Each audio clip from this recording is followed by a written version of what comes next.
America की बदमाशी किसी काम न आई। धमकियों के बावजूद ईरानी जहाज़ बहीरा अरब और आबनाए हरमुज़ अबूर करके ईरानी पानियों में पहुंच गया। ये जहाज़ कैसे पहुंचा और अमेरिका इस जहाज़ को क्यों ना रोक पाया, इस बारे में आमिर रज़ा से बात करते हैं। आमिर भाई, बड़ी धमकियां दी हैं अमेरिका ने, ईरान के जहाज़ रोक लेंगे, लेकिन धमकियों के बावजूद ईरानी जहाज़ ने बहीरा अरब अबूर किया, आबनाए हरमुज़ अबूर की और ईरान के पानी में पहुंच गया।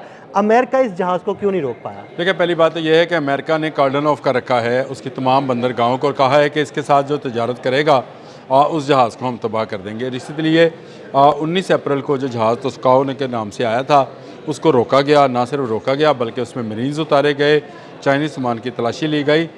लेकिन ईरान ने अब इंतबाह जारी किया था, जो कि उसी दिन जारी कर दिया गया था पासदारान इनकलाब की जानिब से, कि अब अगर हमारे किसी जहाज़ को रोका गया या निशाना बनाया गया तो कोई अमरीकी बहरी बेड़ा जो है वो हमारे मिसाइलों से बच नहीं पाएगा। देखें, उस दिन भी उन्होंने इसका जवाब दिया था और उन्होंने कुछ ड्रोन्स जो थे वो इनके बहरी जहाज़ की तरफ, जो कि डिस्ट्रॉयर्स थे, उनकी तरफ भेजे थे। वो इंटरसेप्ट हो गए, लेकिन उसके बाद उन्होंने सिर्फ कहा कि ये सिर्फ एक चुनौती थी एक कि हम था कि भाई हम अब अगर आपने ये काम किया तो इसके बाद आपका कोई जहाज़ जो है वो हमारे मिसाइल से महफूज नहीं रहेगा। और उनके पासदारान इनकलाब के जो सरबराह हैं उन्होंने ये बयान दिया था, ब्रिगेडियर जनरल रज़ा ने। उन्होंने कहा कि हम तैयारी कर चुके हैं, हम निशाना बांध चुके हैं नए मिसाइल फायर करने के लिए, और हम एक ऐसा हमला कर सकते हैं जिसमें कोई अमरीकी जहाज़ जो है फिर किसी काबिल नहीं रहेगा। देखें, एक तरफ अमेरिका जो है मुज़ाकरात की गेम खेल रहा था, दूसरी तरफ वो जहाज़ को रोक रहा था। इस पर ईरान ने सख्त रद्दअमल दिया। यही वजह है कि आज इंडोनेशिया के एक जजीरे से आने वाला जहाज़ जो है वो आराम से ना सिर्फ आया बल्कि गुजर के गया, किसी अमरीकी को जरूरत नहीं हुई। अच्छा अमिर, मैंने ये भी सुना है कि उस जहाज़ को बाकायदा ईरानी बहरिया ने सिक्योरिटी भी फराहम की थी। देखें, ईरानी बहरिया की ही सिक्योरिटी में आना था। वहाँ से आप कोई भी जहाज़, चाहे ईरान का है, चाहे पाकिस्तान का है, चाहे किसी भी मुल्क का है, वो गुजर नहीं सकते हैं, क्योंकि आपने हरमुज़ के आप यूँ समझे कि हर एक कोने में जो है बारूदी सुरंग मौजूद है। अच्छा, वो अगर आप जहाज़ को बिना बताए गुजारने की कोशिश करेंगे तो बारूदी सुरंगें जो हैं फट जाएंगी। हुआ ये कि इन्होंने जो ईरान का जहाज़ रोका था, जो कि चाइना से आ रहा था, माल बरदार था, उसको इन्होंने रोकने की कोशिश की और उसके रोकने की कोशिश में इन्होंने अपने मरीन्स उस पर उतारे, उसकी तलाशी ली। इनको मिला कुछ नहीं है उसमें से, लेकिन इसके बावजूद एक मुज़ाकरात में तोतल ज़रूर आ गया। और 22 तारीख, कल यानी 22 तारीख को अब ये सीज़ फायर ख़त्म होने जा रहा है। अब इनको ख़तरा है कि अब अगर ईरान को छेड़ा तो ईरान की तरफ से डायरेक्ट मिसाइल्स आएंगे।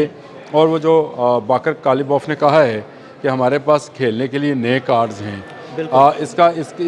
इसी बात को अगर आगे बढ़ाएं तो इससे पहले उनके नायब वज़ीर ख़ारजा ने भी कहा था कि हमारे पास ऐसी अब नई मिसाइल्स हैं जो कि हमने इसी सीज़ फायर के दौरान जो है बनाए हैं। फिर उनके पासदारान इनकलाब की तरफ से भी ये बयान आया कि नए मिसाइल्स जो हैं उनको लॉन्च कर दिया गया है। जैसे ही हम पर हमला होगा हम उसका मुंह तोड़ जवाब देंगे। अगर आज ये जो जहाज़ आया था जो कि 2 लाख बैरल तेल छोड़ के आया है, अगर ये रोका जाता तो इसके बाद अमेरिका शायद हमेशा के लिए पछताता। जैसे अब भी वो, मैं ये समझता हूँ, अब भी वो इसी गुनाह में मुलव्वस है या उसमें वो समझे कि कोशिश कर रहा है कि उसमें से बाहर निकले जिसमें उसने ईरान पर हमला किया था। अभी वो एक ऐसी दलदल में फंसता चला जा रहा है, जंग तूल पकड़ती जा रही है, अखराजात बढ़ते चले जा रहे हैं, डोनाल्ड ट्रंप की मकबूलियत कम होती चली जा रही है।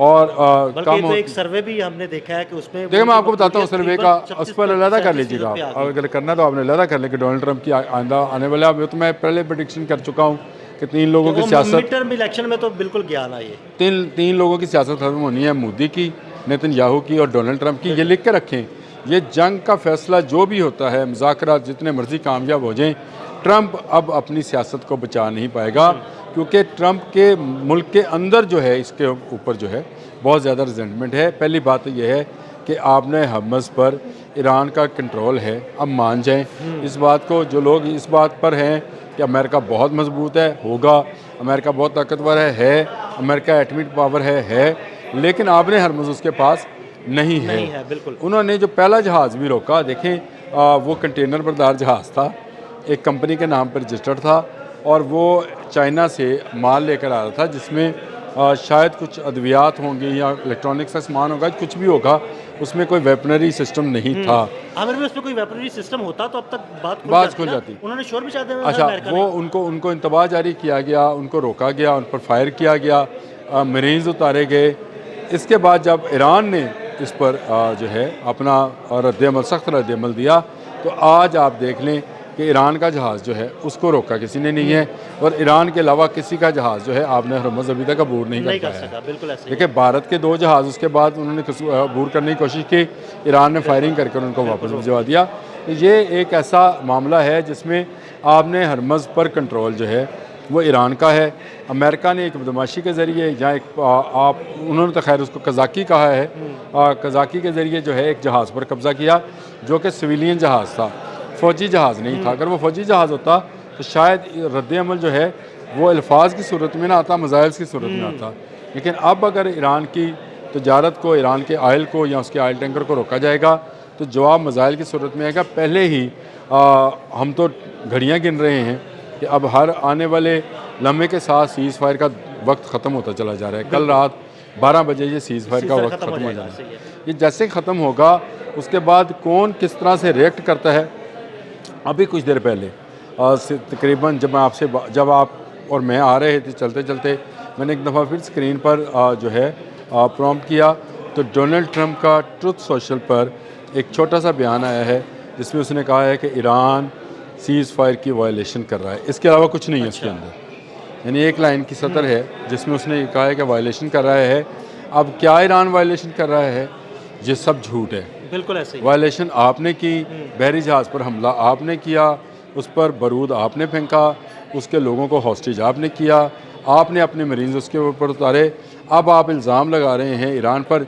जैसे जैसे वक्त आगे बढ़ता चला जा रहा है अदीम साहब, मुझे तो डर लगता जा रहा है कि ये जंग जो है दोबारा शुरू होने जा रही है। और अब की जंग वो वाली जंग 40 दिन वाली जंग नहीं होगी, अब की जंग हुई तो काफ़ी शदीद जंग होगी। और मैं आपको बताऊं, अब शायद अमेरिका को मिडल ईस्ट और सऊदी अरब से भी वो हमायत ना मिल सके, यकीनन नहीं मिलेगी आमिर भाई, यकीनन नहीं मिलेगी, क्योंकि आप उनकी काफ़ी तस्दीक कर चुके हैं और उनको काफ़ी जो है आप इस मामले में बड़े बुरे अल्फाज इन्वॉल्व भी करने इस्तेमाल किए। आपने जो प्रिंस है सलमान के मतलब आपने गलत अल्फाज किए। फिर अभी वो देख रहा था एक वेबसाइट पर मिडल ईस्ट आई के नाम से है, उसके अंदर जो मुत्तहिदा अरब अमारात के कर्जा लेने वाली बात पर जिस तरह से उनको कहा गया है, जिस तरह उनकी तस्दीक की गई है, ये और ज़्यादा हितकमेज़ है।